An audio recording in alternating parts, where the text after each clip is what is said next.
ఓం నమ శివాయ. కార్తీక పురాణం 13వ అధ్యాయము. కార్తీక ద్వాదశి మహత్యము. సువీర శృతకీర్త కథ. వశిష్ఠుడిట్లు చెప్పెను. జనగరాజ, కార్తీక మాసమందు చేయదగిన ధర్మములను చెప్పెదను. నీవు స్వచ్ఛమైన మనస్సుతో వినుము. ఆ ధర్మములనియు ఆవశ్యకములైనవి. రాజా, కార్తీక ధర్మములు మా తండ్రి అయిన బ్రహ్మచేత నాకు చెప్పబడినవి. అవి అన్నీయు చేయదగినవి. చేయని ఎడల పాపము సంభవించును. ఇది నిజము. సంసార సముద్రము నుండి దాటగోరువారును నరక భయము గలవారును ఈ ధర్మములను తప్పక చేయవలెను. కార్తీక మాసమందు కన్యాదానము, ప్రాతస్నానము, శిష్టుడైన బ్రాహ్మణుని పుత్రునకు ఉపనయనము చేయించుటకు ధనమిచ్చుట, విద్యాదానము, వస్త్రదానము, అన్నదానము ఇవి ముఖ్యములు.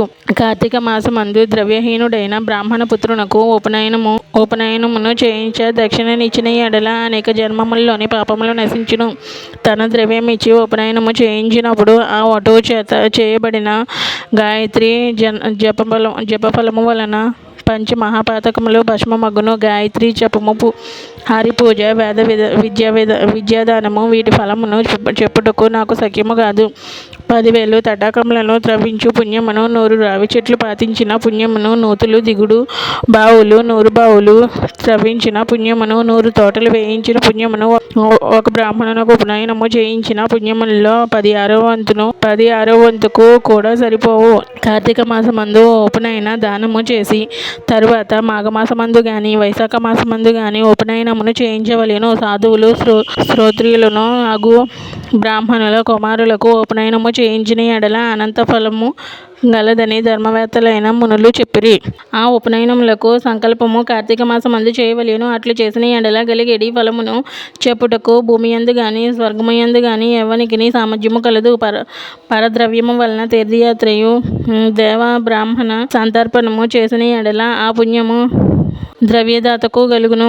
కార్తీక మాసమందు ధనమిచ్చి ఒక బ్రాహ్మణునకు ఉపనయనమును వివాహమును చేయించిన ఎడల అనంత ఫలము కలుగును. కార్తీక మాసమందు కన్యాదానం ఆచరించేవాడు తాను పాప విముక్తుడగును. తన పితృలకు బ్రహ్మలోక ప్రాప్తి కలిగించిన వాడగును.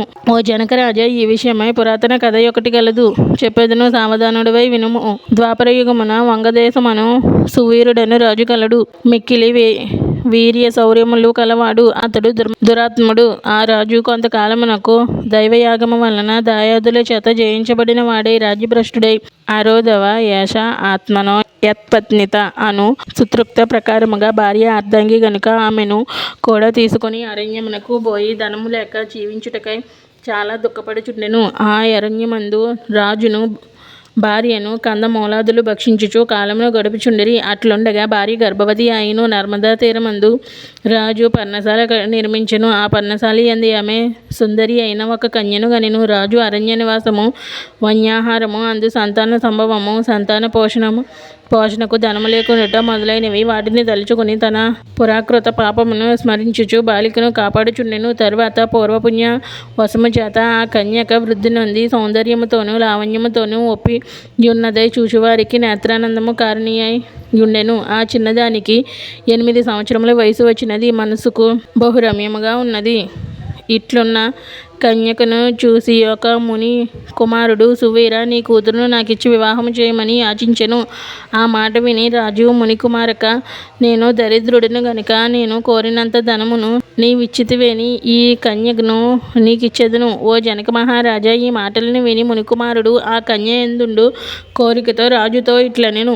ఓ రాజా, నేను తపస్సు చేసి సంపాదించి బహుధనమును నీకిచ్చెదను.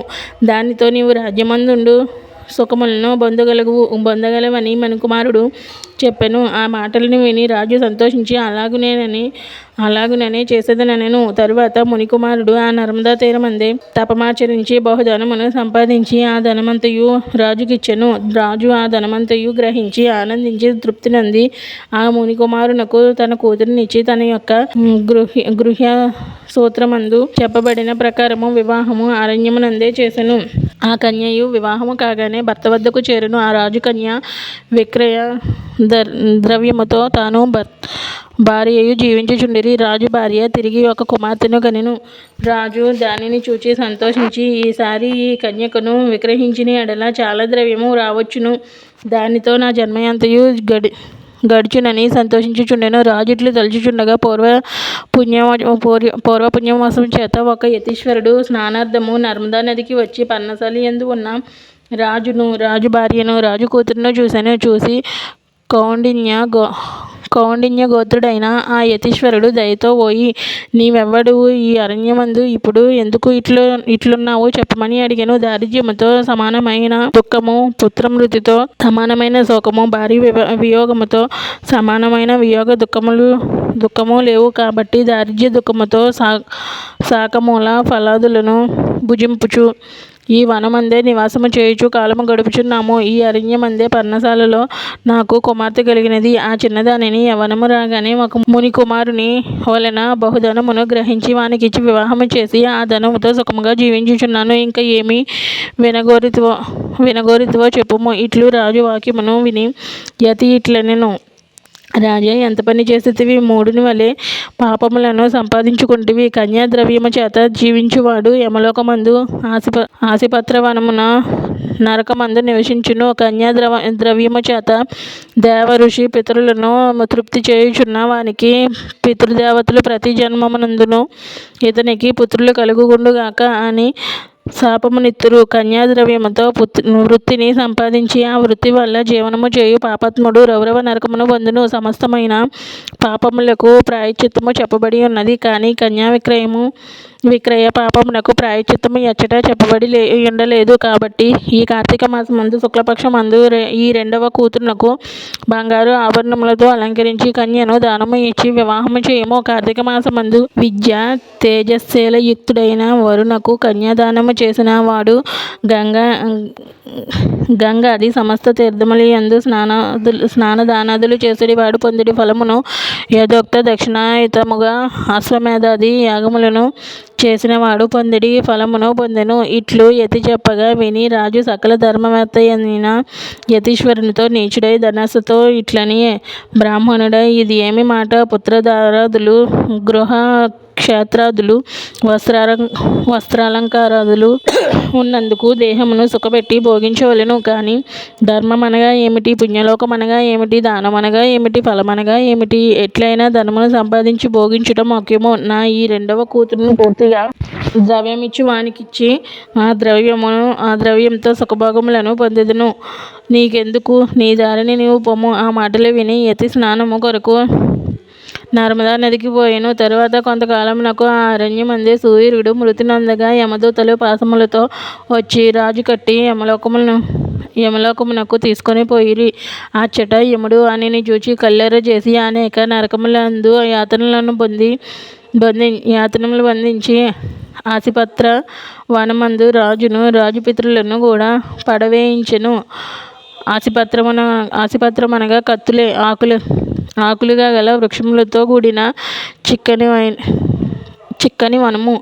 ఈ సూర్యుని వశమందు శృతకీర్తి అను వాడొకడు సమస్త ధర్మములను 100 యజ్ఞములు చేసి ధర్మముగా రాజ్యపాలనము గావించెను. స్వర్గమునకు పోయి ఇంద్రాదుల చేత సేవింపబడుచుండెను. ఈ శృతకీర్తిని సూర్యుని పాపముల చేత స్వర్గమునుండ తాను నరకమున పడి యమయాతనలు నొందుచు ఒకనాడు ఇది ఏమి అన్యాయము? పుణ్యము చేసిన నన్ను యమలోకమందించినారని విచారించుకొని ధైర్యముతో యమునితో నిట్లని, సర్వమును తెలిసిన ధర్మరాజా, నా మనవి వినుము. ఎంత మాత్రమున పాపమును చేయని నాకు ఈ నరకమెందుకు వచ్చినది? అయ్యో, ఋషీశ్వరులు చెప్పిన ధర్మములన్నీ వృధాగా పోయినవే.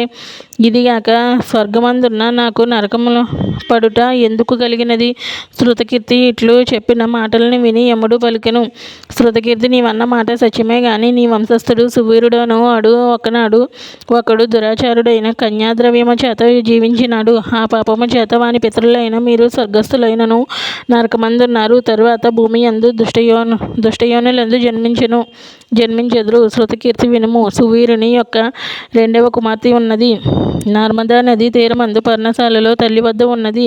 దానికి ఇంకను వివాహము కాలేదు. కాబట్టి నీవు నా ప్రసాదము వలన ఈ దేహంతో అచ్చటికి పోయి అచ్చటనున్న మునులతో ఈ మాటలను చెప్పి కార్తీక మాసమందు ఆ కన్యను యోగ్యుడైన వరునికిచ్చి కన్యాదానము పెండ్లి చేయుము. కార్తీక మాసమందు సర్వాలంకార యుక్తమైన కన్యను వరునికిచ్చువాడు లోకాధిపతి అగును. శాస్త్ర ప్రకారము కన్యాదానము ప్రశస్తము. అట్లు కన్యాదానము చేయుటకు కన్యా సంతానము లేనివాడు ఒక బ్రాహ్మణునకు ధనమిచ్చిన ఎడల ధనదాత యను లోకాధిపతి యగును. కన్యలు లేనివారు 2 పాడి ఆవులను ఇచ్చి కన్యలను తీసుకొని వరునికిచ్చి వివాహము చేసిన ఎడల కన్యాదాన ఫలమును పొందును. కాబట్టి నీవు శీఘ్రముగా పోయి బ్రాహ్మణులకు కన్యామూల్యము ఇమ్ము. దాని చేత నీ పితరులందరూ తృప్తి నొంది నిత్యము సంతోషింతురు. శృతకీర్తి యముని మాట విని అట్లేనని యమునకు వందనమాచరించి నర్మదా తీరమందున్న కన్యను సువర్ణాభరణములతో కార్తీక శుక్లపక్షమందు ఈశ్వర ప్రీతిగా విద్యుక్తముగా కన్యాదానము చేసెను. ఆ పుణ్య మహిమ చేత సువీరుడు యమపాశ విముక్తుడై స్వర్గమునకు పోయి సుఖముగా నుండెను. తరువాత శృతకీర్తి 10 మంది బ్రహ్మచారులకు కన్యామూల్యమును ఇచ్చెను. దాని చేత వాని పితరులందరూ విగత పాపులై స్వర్గమునకు పోయిరి. తానును యథాగతముగా స్వర్గమును చేరెను. కాబట్టి కార్తీక మాసమందు కన్యాదానం ఆచరించువాడు విగత పాపుడగును. ఇందుకు సందేహము లేదు. కన్యామూలము ఇవ్వలేనివాడు మాటలతోనైనా వివాహమునకు సహాయము చేసిరేని వారి పుణ్యమునకు అంతము లేదు. కార్తీక మాసమందు కార్తీక వ్రతమాచరించువాడు హరి సాయుజ్యమును పొందును. ఇది నిజము. నా మాట నమ్ముము. ఈ ప్రకారముగా కార్తీక వ్రతమాచరించని వారు రౌరవ నరకమును పొందుదురు. ఓం నమః శివాయ. కార్తీక పురాణము 13వ అధ్యాయం సమాప్తము.